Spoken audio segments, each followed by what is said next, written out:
अस्सलाम वालेकुम नाज़रीन, किरदो पे रज़ी के साथ सबसे पहले मेरे चैनल को सब्सक्राइब कीजिए और बेल आइकन को क्लिक कीजिए। मौज़ूआत बहुत से हैं और आज बजट आप सुन चुके। बजट में जो भी ऐलानात हुए, तनख्वाहों में इजाफ़ा हुआ और बहुत सारे ऐलानात हुए, इनके असरात तो आने वाले वक्त बताएगा हमें कि क्या होते हैं। लेकिन जो एक और असरात हमें कल से दिखाई दे रहे हैं वो इस्तेहकाम पार्टी, पाकिस्तान इस्तेहकाम पार्टी के हम देख रहे हैं। और पाकिस्तान इस्तेहकाम पार्टी की जो खबरें आप अब तक बहुत सारी देख चुके होंगे। इससे पहले हम शाह महमूद साहब की एक लड़ाई का अहवाल भी सुन चुके हैं। लेकिन इसमें जो कल से एक तस्वीर और बहुत ज़्यादा डिस्कस हो रही है वो फवाद चौधरी साहब की है कि फवाद चौधरी साहब किस तरह वहाँ सर पकड़ कर बैठे हुए थे, एक अजनबी के तौर पर बैठे हुए थे। और मुख्तलिफ रिपोर्टर्स ने जो इसकी रिपोर्टिंग की, BBC पर जो इसकी रिपोर्टिंग हुई और भी ब्लॉगर्स ने जो रिपोर्टिंग की, उनका ये कहना है कि ये जो पार्टी की तश्कील हो रही थी जहांगीर तरीन साहब की क़यादत में, जो नए लोटे जमा किए जा रहे थे, उन नए लोटों के इस इज्तिमा में फवाद चौधरी साहब, वैसे तो वो हमेशा से लोटे हैं, उन्होंने कोई पार्टी ऐसी नहीं है जो उन्होंने ना छोड़ी हो। वो पीपल्स पार्टी में भी रहे, वो परवेज़ मुशर्रफ के साथ भी रहे, वो नवाज लीग के साथ भी रहे, वो सबके साथ रहे हैं और अब वो पाकिस्तान तहरीक इंसाफ के साथ थे। लेकिन इस मरतबा वो उस जोशो जज्बे के साथ नहीं थे जिस जोश जज्बे के साथ वो माजी में हम दिखाई देते थे। तो वो कहते हैं कि एक ऐसे लोग बैठे हुए थे सारे वहाँ कि जैसे कुछ शोक की कैफियत हो, जैसे कोई फातिहा खानी पर आया हुआ हो। ये सब लोग वो हैं जिन्होंने वफादारियां तब्दील की हैं। ये सब लोग वो हैं जो अपने अपने हलकों में कहते रहे कि हम सियासत छोड़ रहे हैं, हम पार्टी ही नहीं सियासत से भी दस्तबरदारी का ऐलान कर रहे हैं। और कितनी सितम ज़रीफ़ी है कि जिन्होंने सियासत से दस्तबरदारी का ऐलान किया था वो कल ही एक नई सियासी जमात में शामिल हो रहे थे। सो ये झूठे लोग हैं, ये बदकिरदार तो नहीं मैं लफ्ज़ कहूँगा, ये वो लोग हैं कि जिन्होंने हर दौर में मफाद हासिल किया।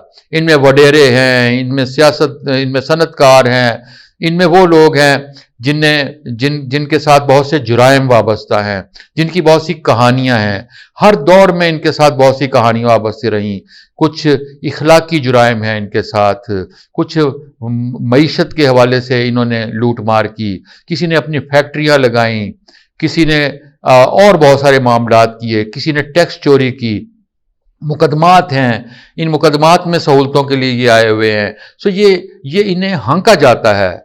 ये भेड़ बकरियां हैं, ये भेड़ बकरियां हैं जिन्हें कोई हाँका लेकर जिस तरफ जाता है, और हाँका हमेशा से एक ही है, वो इन्हें हमेशा से हाँकता है। पिछली मरतबा यही जहांगीर तरीन साहब इन्हें जहाज़ों में भर भर के लाए थे, इमरान खान साहब के लिए लाए थे। ये बहुत जोशो खरोश के साथ आए थे पिछली मरतबा। इस मरतबा जोशो खरोश खत्म हो गया है।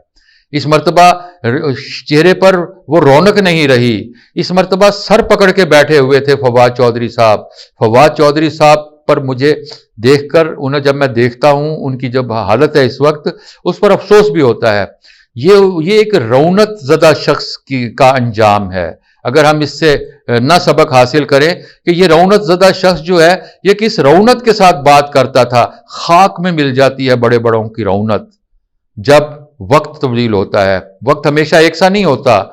आप एक वक्त में बहुत आगे जा रहे होते हैं, दूसरे वक्त में आप उसी तरह नीचे आ रहे होते हैं। और जिन लोगों को आप कुचल रहे होते हैं, जिन लोगों को आप हकीर जान रहे होते हैं, वो फिर मसनद पे बैठे होते हैं।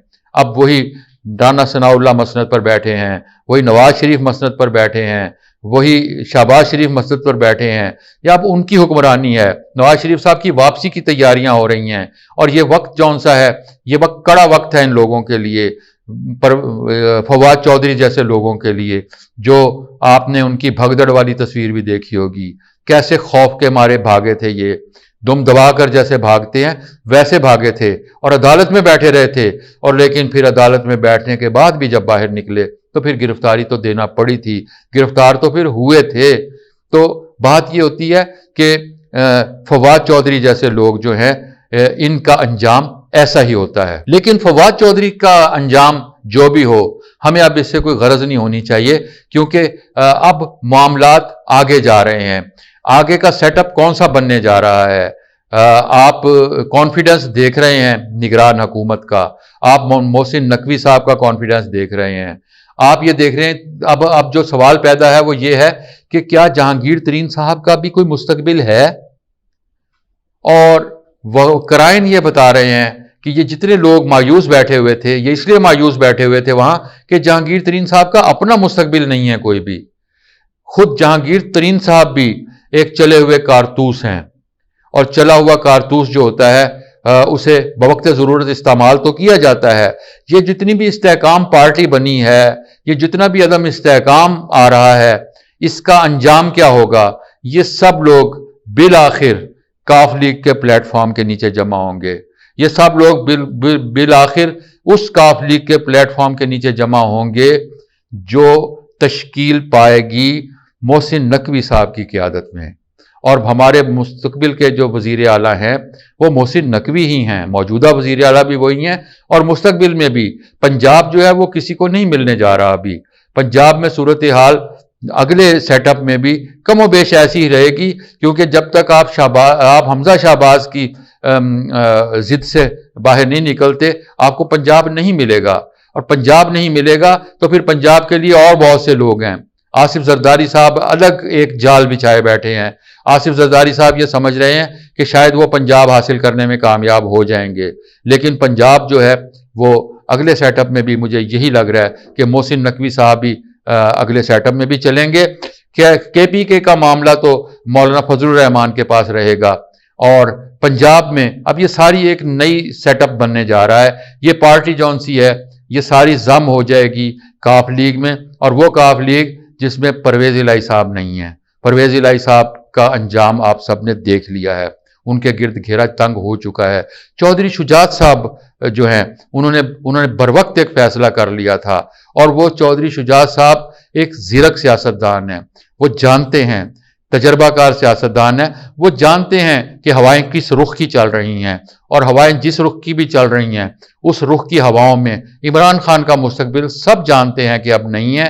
اور عمران خان کے بغیر جب ہم نے الیکشن میں جانا ہے اور عمران خان کے مقابلے کے لیے جب جانا ہے تو پھر ان الیکٹیبلز کی ضرورت ہے جو بے شک ماضی میں عمران خان کے ساتھ رہے ہوں لیکن ان کا ووٹ بینک ہو.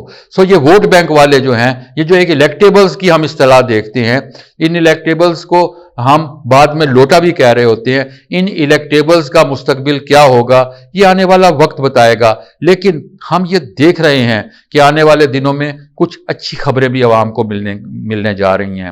آنے والے دنوں میں بہت ساری، آپ نے آج کچھ مراعات دیکھ لی، آپ نے آج کے بجٹ میں دیکھ لیا کہ تنخواہوں میں کس طرح اضافہ کیا، لیکن آنے والے دنوں میں جب آپ پٹرول کو سستا ہوتا دیکھیں گے، آنے والے دنوں میں جب آپ ڈالر کی پرواز کو نیچے آتا دیکھیں گے، اور جو اسحاق ڈار صاحب نے لوگوں سے کہا ہے کہ وہ سونا نہ خریدیں، ڈالر نہ خریدیں، کیونکہ سونا بھی سستا ہونے جا رہا ہے، ڈالر بھی سستا ہونے جا رہا ہے، پٹرول میں بڑا واضح فرق آئے گا، اشیاء ضرورت کی قیمتوں میں کمی ہوگی. عوام کے لیے اور کیا ضرورت ہوتی ہے؟ عوام کے لیے صرف یہ ہوتا ہے کہ اس کی روٹی چلتی رہے، اس کے گھر کا کچن چلتا رہے. عوام جس مشکل کا شکار ہیں، IMF کے شرائط کے باوجود عوام جن مشکلات کا شکار ہیں، اگر یہ حکومت ان مشکلات سے عوام کو نکالنے میں کامیاب ہو گئی تو شہباز شریف صاحب تو چلے جائیں گے. شہباز شریف صاحب نے تو اب جانا ہے، ان کا ٹینیور پورا ہو رہا ہے. اگست ستمبر میں ہم جب ان کی رخصتی سب کی دیکھیں گے، اور اس کے بعد پھر ہم یہ دیکھیں گے کہ قاضی فائز عیسیٰ صاحب جو ہیں ان کے بارے میں خبریں آ رہی ہیں کہ وہ 1-2 روز میں وہ مسند سنبھال لیں گے، اور آنے والے دنوں میں پھر ہم یہ دیکھیں گے کہ چیزیں کسی اور سمجھ جائیں گی. ناظرین کرام، گرد و پیش رضی کے ساتھ اس چینل کو سبسکرائب کریں، بیل آئیکن کو کلک کریں. دوبارہ ملیں گے نئی ویڈیو کے ساتھ. خدا حافظ.